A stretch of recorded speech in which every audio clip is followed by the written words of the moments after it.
Solar cell, it is a silicon wafer. ये हमने बनाया पी टाइप, पॉजिटिव टाइप, और इसके एक एंड पर ये एक बहुत पतला सा वेफर है, हमको ज़्यादा ज़रूरत नहीं पड़ती, and this is approximately 300 micrometre, micro, बहुत ही पतला। ओके, देन ये एक पतले से वेफर को कौन सा लिया, पी टाइप, और इसके एक किनारे पर हमने silicon with N type impurity, वो यहाँ पर हमने चिपका दिया। जो भी हमारा तरीका होता है, स्मोक करके चिपकाएंगे या इसको पिघला कर चिपकाएंगे या इसके ऊपर एन टाइप की इम्प्योरिटी डालकर इसको अच्छा हीट करेंगे, वो इसमें आ जाएगी। तो ये किनारा कैसा हो गया, एन टाइप, और ये कैसा है, पी टाइप। ये जो एन टाइप लेयर बनाते हैं, this is very very thin layer. कितनी पतली होती है देखिए, ये 300 माइक्रोमीटर के मुकाबले इसकी थिकनेस 0.3 माइक्रोमीटर है। This is very thin. क्यों? इसलिए कि हम ये चाहते हैं कि यहाँ से जब सनलाइट जाए तो उसको पंक्चर करके वो जंक्शन पर पहुँच जाए। Where is the junction? Answer, this is the junction, this. तो इसके ऊपर जो ये लेयर यहाँ पर एन टाइप की आती है, ये this is P type, this is N type, and this is junction. तो होल और इलेक्ट्रॉन कहाँ पर आपस में कंबाइन होते हैं, जंक्शन पे। So we want that energy should reach the junction, इसलिए इसको बहुत पतला बनाते हैं, ठीक है। So there is a very thin layer of this. अब यहाँ पर जब एनर्जी जाएगी, फोटॉन्स जाएंगे, तो फोटॉन्स जाकर क्या करेंगे? तो आंसर है, जो डिप्लीशन लेयर में एटम्स हैं, एटम बन चुके हैं रिकॉम्बिनेशन के कारण, उस डिप्लीशन लेयर के एटम्स को फोटॉन जाकर फिर से एनर्जाइज करेंगे।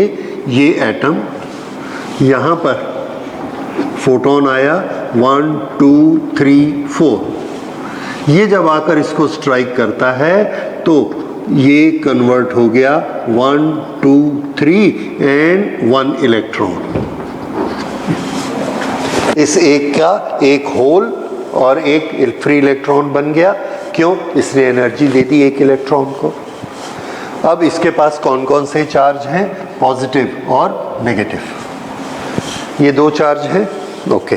अब ये जो पॉजिटिव और नेगेटिव चार्ज बनते हैं, ये दोनों एक दूसरे से रिकम्बाइन होना चाहते हैं।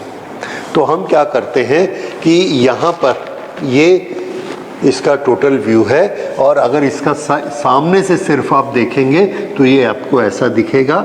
ये पी टाइप है, इसके ऊपर एन टाइप है, और इसके ऊपर हमने कुछ कंडक्टर लगा कर रखे। ये कंडक्टर क्या करते हैं? ये कंडक्टर जैसे ही इलेक्ट्रॉन अलग होता है, ये उस इलेक्ट्रॉन को एब्जॉर्ब करने की कैपेसिटी रखते हैं, कंडक्ट करने की कैपेसिटी, एब्जॉर्ब नहीं, कंडक्ट। क्यों? Metals are good conductor. इसलिए यहाँ पर जो इलेक्ट्रॉन पैदा होगा, वो इलेक्ट्रॉन अपने आप चलकर यहाँ तक नहीं आ सकता। क्यों? क्योंकि silicon is not a good conductor. इसलिए वो यहाँ पैदा होता है और चलेगा तो बहुत धीरे धीरे चलेगा, सिलिकॉन में नहीं चल पाएगा। यहाँ जो पैदा होता है वो भी नहीं चल पाएगा, यहाँ पैदा होता है वो भी नहीं चल पाएगा। इसलिए हमने क्या किया, इसके ऊपर पूरे ऐसे फिंगर्स लगा दिए। ये हमारा जो एन टाइप सरफेस है, ऊपर से ये ऐसा लगा दिया। अब जो यहाँ इलेक्ट्रॉन पैदा होगा, यहाँ एब्जॉर्ब हो जाएगा। जो यहाँ पैदा हुआ, यहाँ एब्जॉर्ब हो जाएगा। जो यहाँ पैदा हुआ, वो यहाँ एब्जॉर्ब हो जाएगा। तो इलेक्ट्रॉन को चलना नहीं पड़ेगा। तो for convenience of conduction we spread the fingers all over it. तो पूरी प्लेट ही क्यों नहीं लगा देते?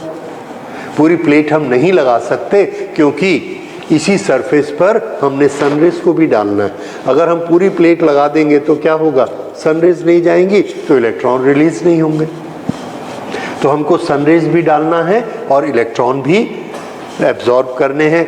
तो करीब करीब इसमें हम 50% 15 परसेंट जो एरिया है उसको ये मेटल फिंगर से कवर कर देते हैं, 85% खुला रहता है। और उस 85% से लाइट अंदर जाएगी, एन टाइप के अंदर जाएगी, वहाँ से इलेक्ट्रॉन निकलेंगे। वो जब इलेक्ट्रॉन इनिशियली निकलते हैं तो उसके पास एक वेलोसिटी होती है और वो ऐसा वेलोसिटी के कारण ऐसा हुआ। जैसे ही ऐसा होता है इलेक्ट्रॉन, देखिए क्या होगा, होल नीचे है, होल कहाँ बनेगा, पी में। इनके पास कौन सा चार्ज हो गया, प्लस। तो ये प्लस चार्ज किसको मिल गया, ये हमने इसके नीचे की सरफेस पर एक कॉपर की प्लेट लगा कर रखी हुई है, ये यहाँ कॉपर की प्लेट। और इस कॉपर की प्लेट से, ये जो कॉपर की प्लेट है, यहाँ से ये कॉपर की प्लेट यस ये पी टाइप पर लगाई हुई है। इस कॉपर की प्लेट से ये एक तार हम यहाँ ऐसे लेकर आते ये, और यहाँ पर हमने किसके साथ लगा दिया इसको, ये जो हमने फिंगर्स बनाई हुई हैं इसके साथ लगा दिया। तो अब देखिए यहाँ से कौन सा पोटेंशियल यहाँ पहुँचा, पॉजिटिव। और यहाँ क्या बन रहे हैं, इलेक्ट्रॉन्स। तो इलेक्ट्रॉन्स को यहाँ पॉजिटिव दिखा, ऐसा चलना शुरू कर दिए और इस कंडक्टर में से होके ऐसे आ गए। फिर से यहाँ पर लाइट आई, लाइट के कारण ये टूटा और ये टूटकर क्या बन गया, ये एटम, एक होल बन गया और एक इलेक्ट्रॉन बन गया। ये होल इलेक्ट्रॉन इसके नज़दीक बना, ये होल बना, होल पी टाइप में टच हुआ और यहाँ से ये जो इलेक्ट्रॉन है इसके पास जाना चाहता है, लेकिन इसकी एनर्जी के कारण अभी अभी ये इससे ऐसा अलग हुआ और यहाँ पर डायरेक्ट इसको कौन मिल गया, मेटल। तो इस मेटल से चलकर यहाँ आना इसके लिए ज़्यादा आसान है क्योंकि उस मेटल का रेसिस्टेंस बहुत कम है। तो वो जो इलेक्ट्रॉन सेपरेट हुआ, उस इलेक्ट्रॉन को पी में जाने के लिए कौन सा रास्ता ज़्यादा सूटेबल है। तो आंसर है कि बजाय कि वो यहाँ जाए, क्योंकि यहाँ से तो अभी एनर्जी के कारण वो ऐसा निकला, बजाय कि वो ऐसा वापस जाए, उसको ये वाला रास्ता जो कि लेस रेसिस्टेंस वाला रास्ता है वो उसको ज़्यादा पसंद आता है and it goes through that. इस तरह से इलेक्ट्रॉन यहाँ फिंगर्स में इकट्ठे हो जाते हैं और पॉजिटिव चार्ज यहाँ प्लेट में आ जाता है।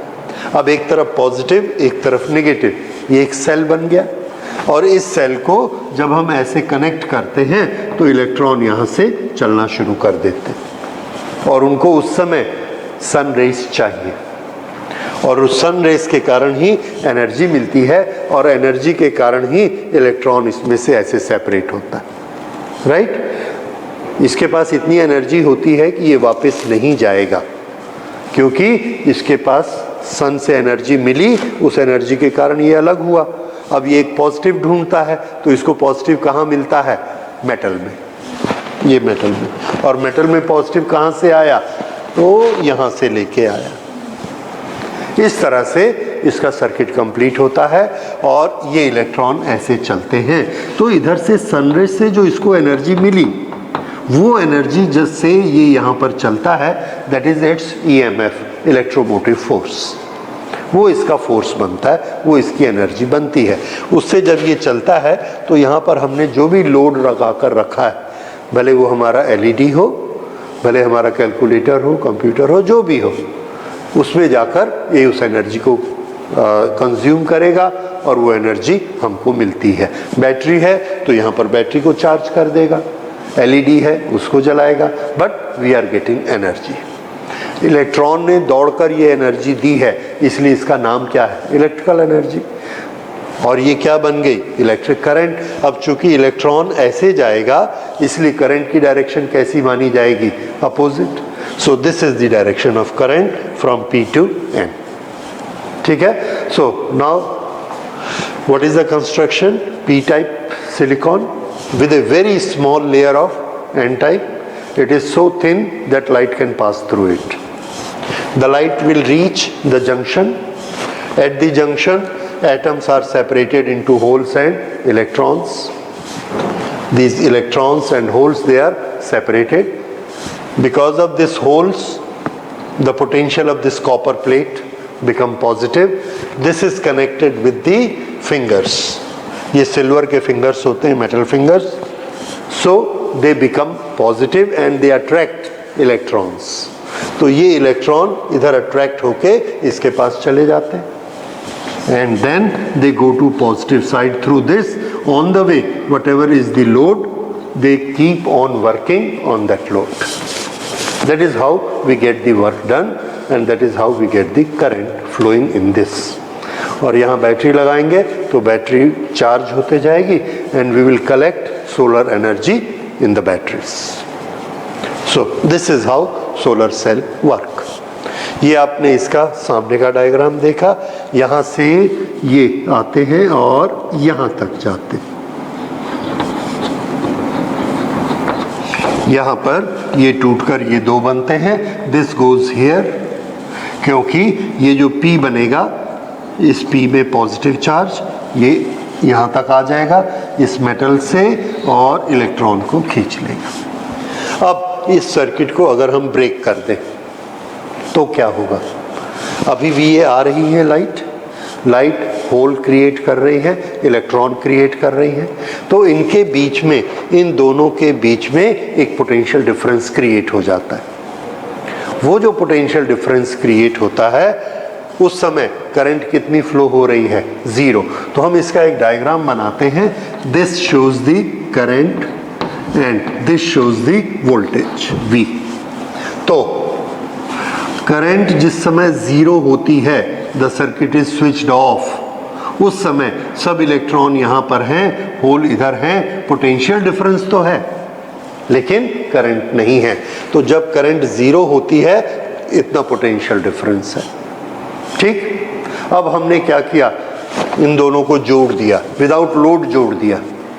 अगर हमने विदाउट लोड इसको जोड़ दिया तो पूरे के पूरे इलेक्ट्रॉन इधर भाग जाएंगे. अगर पूरे इलेक्ट्रॉन भाग गए तो टर्मिनल वोल्टेज कितनी हो जाएगी? You know that V is equal to E minus IR. ये तो इसका टर्मिनल पोटेंशियल 0 हो जाता है. इतनी ज़्यादा करंट इसमें से फ्लो होगी. अगर ये R हमने 0 कर दिया, R को 0 कर दिया, उसको क्या बोलते हैं? शॉर्ट सर्किट करना. Short circuit. अगर हमने इसको शॉर्ट सर्किट कर दिया तो ये सब इलेक्ट्रॉन बिना रेसिस्टेंस के इधर आ जाएंगे. अगर ये बिना रेसिस्टेंस के इधर आ गए तो पोटेंशियल डिफरेंस कितना रह जाएगा? 0. The current will be so high that terminal potential will become 0. उस समय अगर ये करंट हमने फुल कर दी, शॉर्ट सर्किट करंट, तो वोल्टेज क्या हो जाएगी? 0. ठीक. अब अगर हमने रेसिस्टेंस दिया then it will be somewhere in between. In between मतलब अगर इतनी वोल्टेज है तो इतनी करंट, अगर इतनी वोल्टेज है तो इतनी करंट, अगर इतनी वोल्टेज है तो इतनी करंट. समझ आया? सो this is the graph which shows voltage and current. Resistance पूरा निकाल देंगे, वोल्टेज 0 हो जाएगी, और रेसिस्टेंस फुल करके कनेक्शन डिस्कनेक्ट कर देंगे या रेसिस्टेंस इन्फिनिटी कर देंगे तो वोल्टेज फुल हो जाएगी, करंट 0 हो जाएगी. So this is all about solar cell, and solar cell is nowadays very useful thing because it is giving us energy. That energy is alternate energy which is free to us, और इसके लिए हम अपना कोयला, पानी कुछ भी consume नहीं कर रहे हैं. Raw material is totally free. So this is one of the best source of energy which we are nowadays using a lot. तो गवर्नमेंट का भी इसमें बहुत सपोर्ट है and we are encouraged to use solar cells, right? तो ये solar cell एक और डायोड का यूज.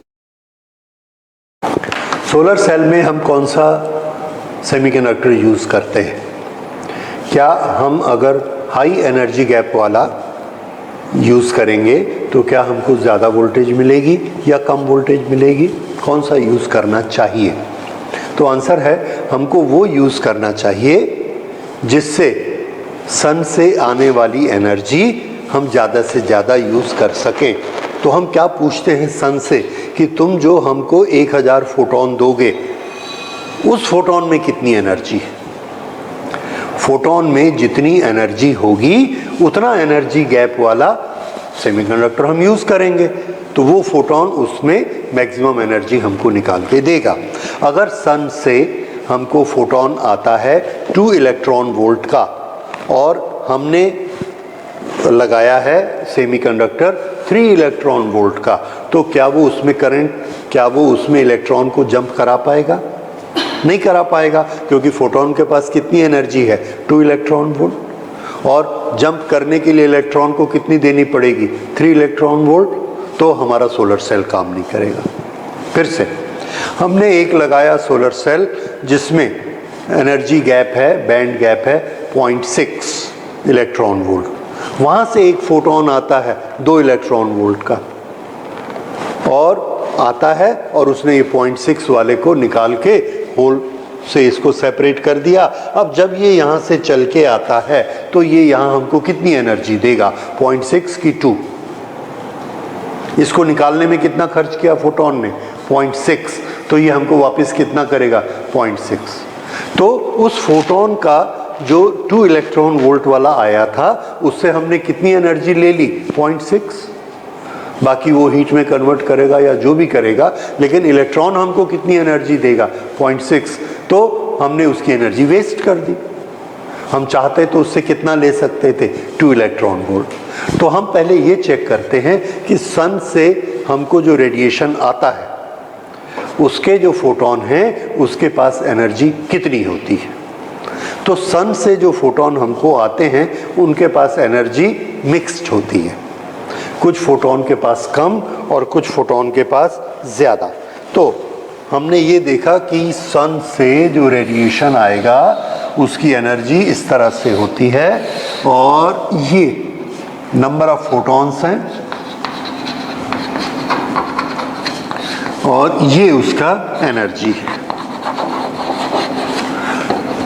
1.5 इलेक्ट्रॉन वोल्ट, इस पर नंबर ऑफ फोटोन कैसे होते हैं, मैक्सिमम, ठीक है। और ये 3 वाले, ये रादर ऐसा नहीं है, हम ये कह सकते हैं फोटोन के पास कुछ ना कुछ एनर्जी कट ऑफ तो रहेगी। So I should make it this way, इस तरह से रहते हैं 1.5 and this is 3 electron volt, और 0 इधर कहीं रहता है।